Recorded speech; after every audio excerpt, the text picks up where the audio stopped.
They say the best revenge is living well, but sometimes the best revenge is taking everything they thought they could steal.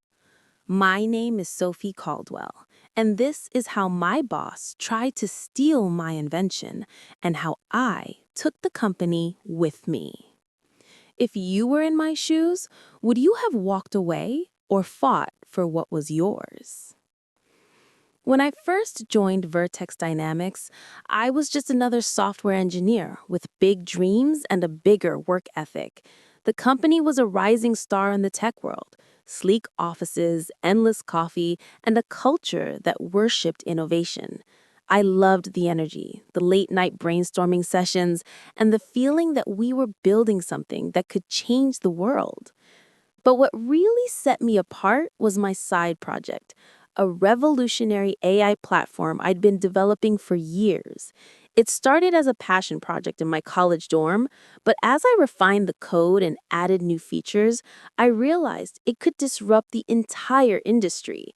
I kept it quiet, working on it after hours, never quite sure if it was ready for the world. That changed when I met Richard Lane, the company's CEO. Richard was everything you'd expect from a tech mogul: charming, visionary, and ruthless when it came to business. He had a way of making you feel like you were the smartest person in the room, until you realized he was always 2 steps ahead. Richard took an interest in my work early on. He'd stop by my desk, ask about my projects, and offer advice that always sounded helpful, but somehow left me feeling uneasy. I wanted to believe he saw my potential, but there was something about his smile that never quite reached his eyes. One night, after a particularly grueling product launch, I stayed late to run some tests on my AI platform. I thought I was alone, but Richard appeared in the doorway, holding 2 cups of coffee. "Burning the midnight oil, Sophie," he said, handing me a cup. "That's what I like to see." We talked for a while about the future of tech, the company's next big move, and my ideas for new products. I was careful not to mention my AI project, but Richard was persistent. "You know, Sophie, if you ever have something big, something game-changing, you should bring it to me first. We reward innovation here." I nodded, but kept my project to myself. I'd learned the hard way that not everyone who says they want to help actually means it. A few weeks later, the company announced a competition, an internal pitch event for new product ideas. The winner would get funding, a team, and the fast track to leadership. My friends urged me to enter, but I hesitated. Was I ready to share my invention? Could I trust the company with something so personal? In the end, I decided to take the risk. I spent days perfecting my pitch, building a prototype, and rehearsing every word. When the day came, I stood in front of the executive team, Richard at the center, watching me with that unreadable smile, and unveiled my AI platform. The room was silent for a moment. Then Richard started clapping. "This is brilliant, Sophie. Absolutely brilliant." I felt a surge of pride. For the first time, I thought maybe I'd finally made it. But that feeling didn't last. A week later, I was called into Richard's office. He was all business, no charm, no small talk. "Sophie, we've decided to move forward with your AI platform, but there's a catch. The company will be taking full ownership of the intellectual property. You'll get a bonus and a promotion, but the patent will be filed under Vertex Dynamics." My heart dropped. "But I developed this on my own time. It's my invention." Richard's smile was cold. "You used company resources, Sophie. That makes it ours. You can take the deal or walk away." I left his office in shock. Everything I'd worked for, my dream, my invention, was about to be stolen. I felt betrayed, powerless, and furious. But as I sat at my desk, staring at the contract Richard had given me, I remembered something important. I'd filed a provisional patent for my AI platform months before I ever pitched it, in my own name, with my own lawyer. Richard didn't know it yet, but he had just made the biggest mistake of his career. He thought he could steal my invention, but I was about to show him and the whole company who really held the power. I spent the next few days in a haze of anger and disbelief. Every time I walked past Richard's office, I felt a mix of dread and defiance. He acted like nothing had happened, smiling in meetings, praising my team spirit, and even hinting at a bright future for me at Vertex Dynamics. But I knew better.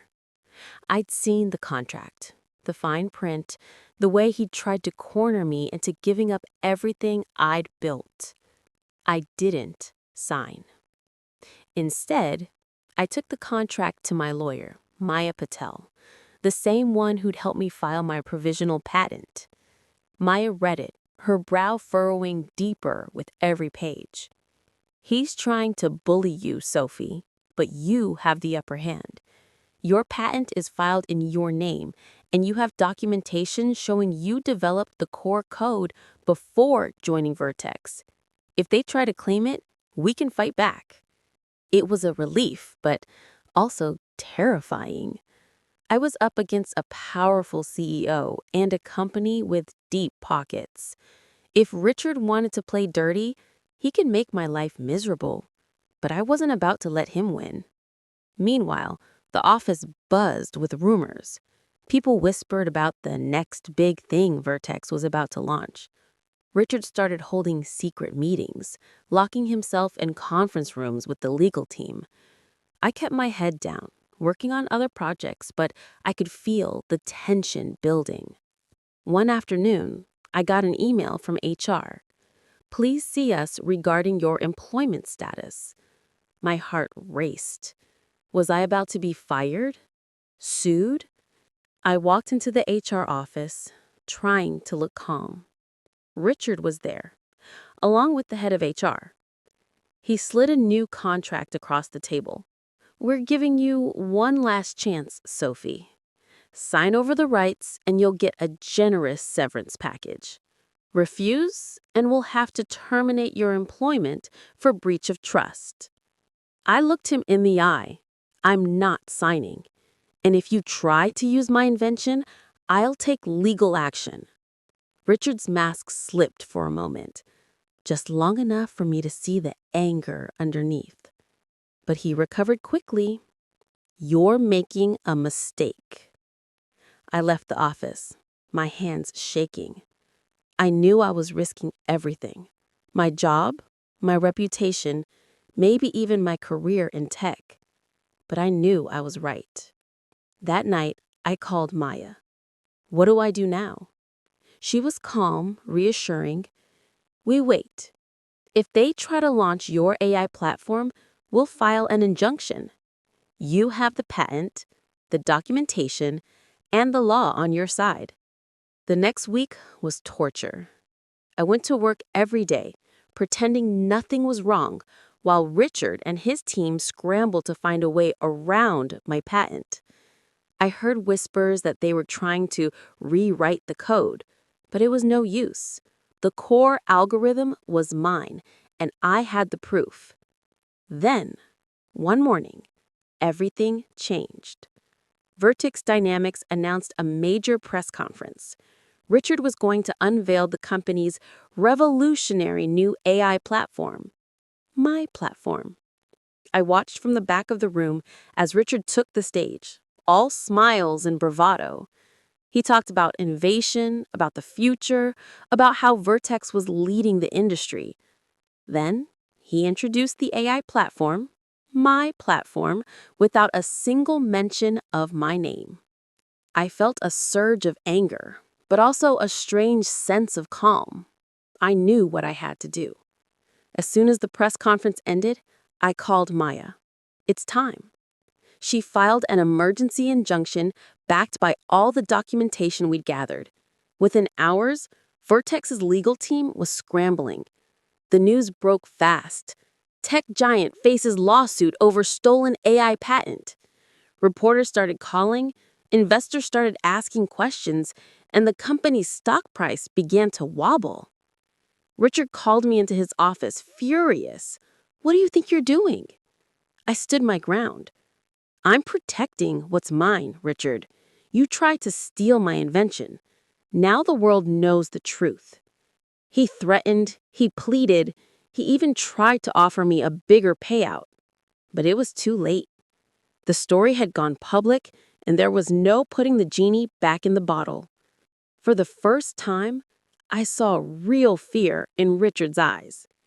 He thought he could bully me into submission. But now, the company and Richard were facing a battle they never expected. The days after the press conference felt like living in a storm. News outlets picked up the story, and suddenly, my name was everywhere. Engineer sues tech giant over stolen AI patent. My phone buzzed nonstop with messages from old friends, industry contacts, and even strangers who'd read about my fight. Some called me brave, others warned me to be careful. But the overwhelming feeling was one of support, people rooting for the underdog. Inside Vertex Dynamics, the mood shifted overnight. Coworkers who'd once avoided me now offered quiet encouragement in the hallways. Some even confided that they'd seen Richard pull similar stunts before, but no one had ever stood up to him. I realized I wasn't just fighting for myself, I was fighting for everyone who'd ever been silenced or steamrolled by someone in power. Richard, meanwhile, was unraveling. He called emergency meetings, berated the legal team, and tried to spin the story to the board. But the facts were clear. I held the patent, and the company had tried to launch my invention without my consent. Investors started asking tough questions. The board demanded answers. Then came the court date. I walked into the courthouse with Maya by my side, my heart pounding, but my head held high. Richard was there too, flanked by a team of expensive lawyers. He tried to catch my eye, but I looked straight ahead. The hearing was intense. Vertex's lawyers argued that I used company resources and that the invention belonged to them. Maya countered with documentation, emails, code commits, and the original patent filing. She showed that the core algorithm was developed before I ever joined Vertex and that I'd taken every step to protect my intellectual property. The judge listened carefully, then asked Richard a simple question. "Did you ever offer Miss Caldwell a fair agreement for her invention?" Richard stammered and tried to deflect, but the truth was obvious. He tried to bully me into giving up my rights, and now it was all coming out in public. After hours of arguments, the judge ruled in my favor. Vertex Dynamics was ordered to cease all use of my AI platform, pay damages, and publicly acknowledge my work. The courtroom erupted in whispers. Richard looked like he'd aged 10 years in a single afternoon. But the real victory came after the ruling. News of the case spread through the tech world. Recruiters, investors, and even rival companies reached out, offering support and opportunities. For the first time, I realized I had leverage, not just over Vertex, but over my own future. Richard tried to save face, but the board wasn't having it. Within a week, he was forced to resign. The company's stock took a hit, and their reputation was in shambles. Employees started leaving, and the once bustling office felt like a ghost town. I could have walked away then, satisfied with my win, but I had a bigger idea.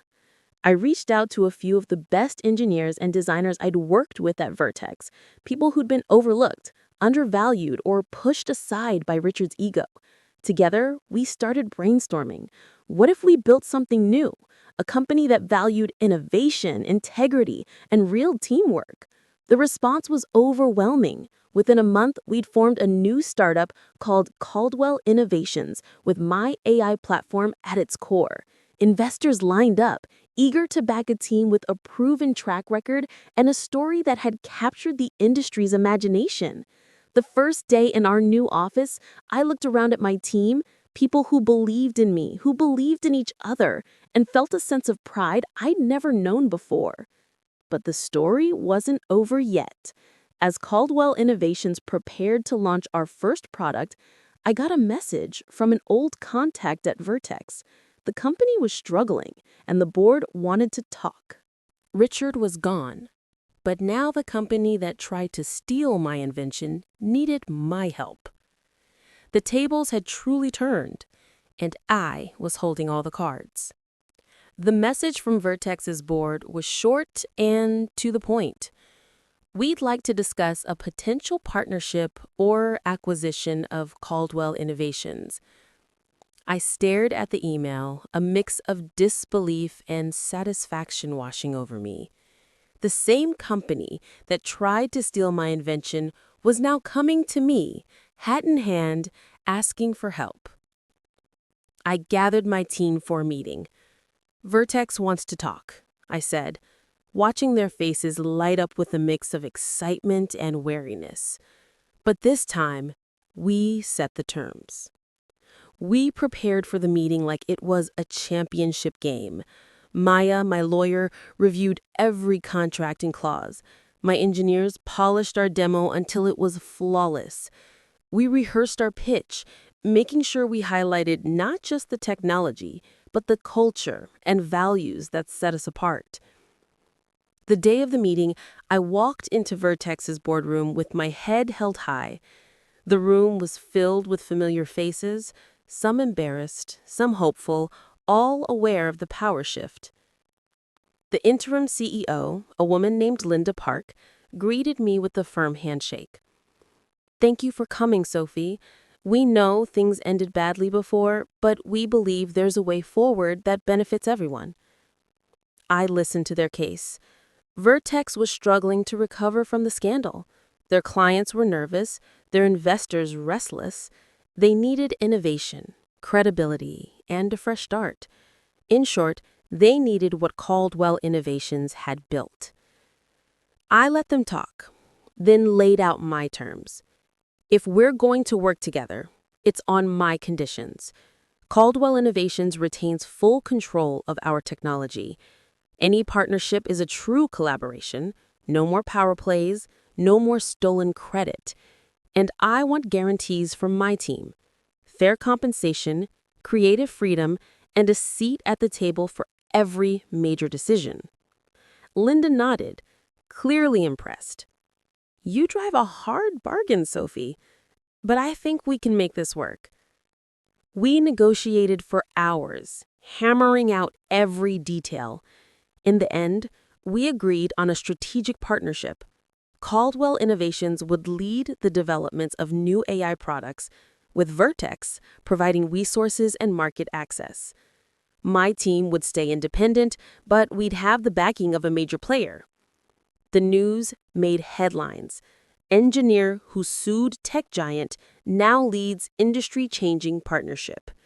Investors cheered, clients returned, and Caldwell Innovations became the hottest name in tech. But the real victory wasn't in the headlines or the money. It was in the way my team thrived, collaborating, creating, and supporting each other in a way I'd never experienced at Vertex. We built a culture of trust and respect where everyone's ideas mattered and no one had to look over their shoulder. One afternoon, as I was leaving the office, I ran into Linda in the lobby. She smiled. "You know, Sophie, I wish we'd had you running things from the start.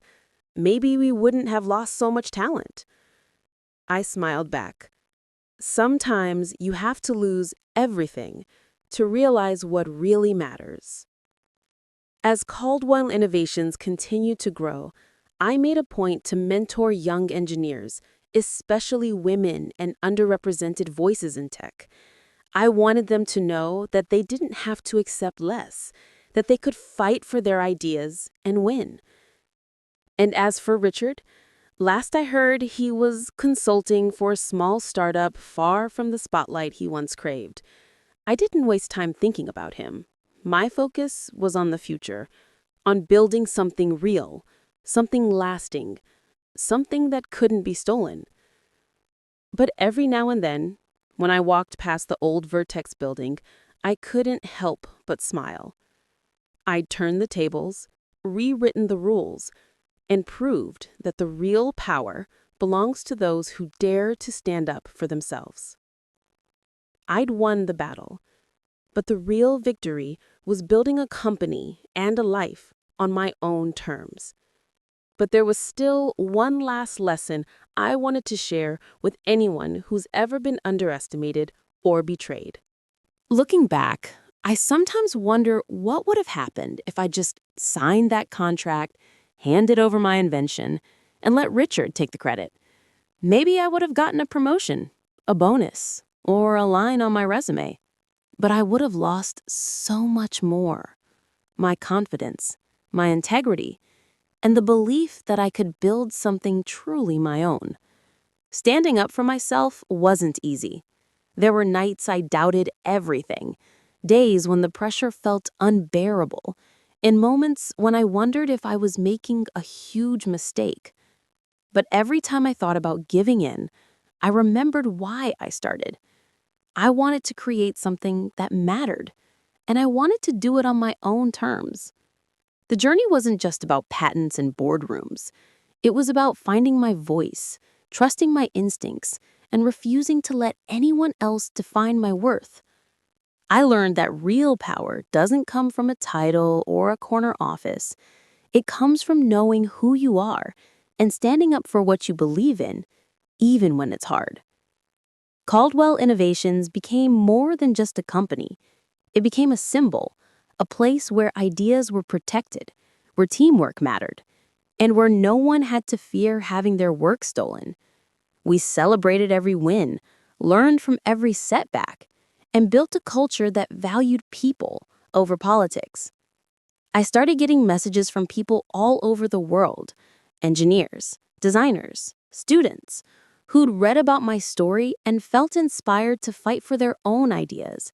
Some had faced similar betrayals.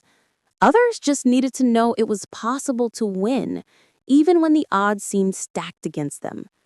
If you're watching this and you've ever felt overlooked, underestimated, or betrayed by someone in power, I want you to remember this. You have more strength than you think. Your ideas matter. And sometimes the best revenge isn't just getting even. It's building something so great, they can't ignore you. Don't let anyone steal your dream. Protect your work, trust your gut, and surround yourself with people who lift you up. The road might be tough, but the view from the top is worth every step. Have you ever had someone try to take credit for your work or steal your idea? How did you handle it? Share your story in the comments below. I'd love to hear how you turned the tables. And if this story inspired you, don't forget to like, subscribe, and share it with a friend who needs a little motivation today. Because in the end, the real checkmate isn't just beating your rival, it's building a legacy they can never take away.